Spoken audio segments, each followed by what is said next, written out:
Have you ever wondered why we chase what feels good and run from anything that hurts? Why we're addicted to the highs, yet terrified of the lows? We scroll, we binge, we numb, all to avoid discomfort, all to feel something. But in this endless chase for pleasure, we lose something far more valuable. We lose ourselves.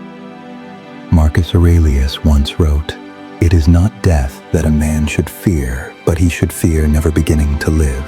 And to truly live, we must learn to exist beyond pain and pleasure, to not be ruled by craving or fear, to stand where most fall." That is the Stoic path. We live in a world that teaches us, if it hurts, avoid it. If it feels good, chase it. But that very teaching is the trap. Pleasure becomes a prison, and pain the enemy.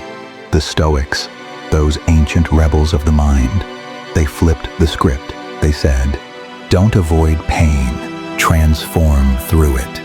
Don't cling to pleasure, observe it, master it. Because freedom isn't found in comfort, it's found in control. Let me tell you a story.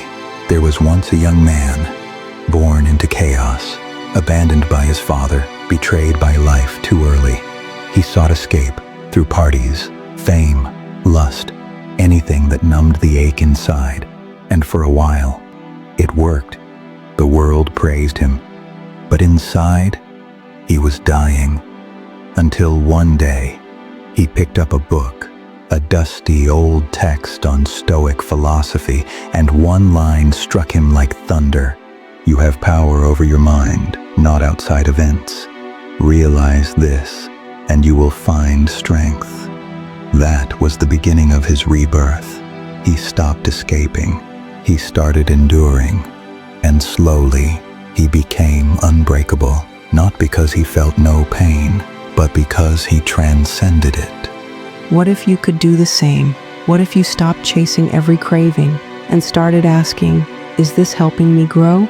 What if you saw pain as the gym for your soul? What if every moment of suffering wasn't a curse, but a teacher? Would you still run from it, or would you walk into it head held high? Epictetus said, it's not things that disturb us, but our judgment about things. A breakup is just a breakup. A failure is just feedback. Loneliness is just space to grow. It's your mind that paints them as unbearable. But imagine if your mind was disciplined. Imagine if it was free from that constant tug of war between what feels good and what doesn't. That, my brother, is Stoicism. Not a denial of emotions, but a deep mastery of them. So next time you feel that itch to scroll endlessly, to escape your thoughts, to drown in pleasure or hide from pain, pause and ask yourself, am I in control, or am I just reacting? Because the goal isn't to feel nothing, it's to feel everything without being enslaved by any of it. The Stoics weren't cold, they were calm, they weren't emotionless, they were in control. They knew that peace doesn't come from avoiding the storm, it comes from walking through it, fully awake, fully alive.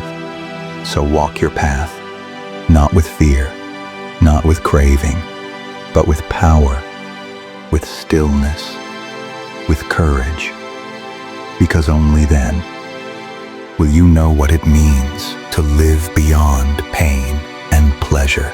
If this spoke to your soul, leave a comment below. I choose inner strength. Let's keep walking together.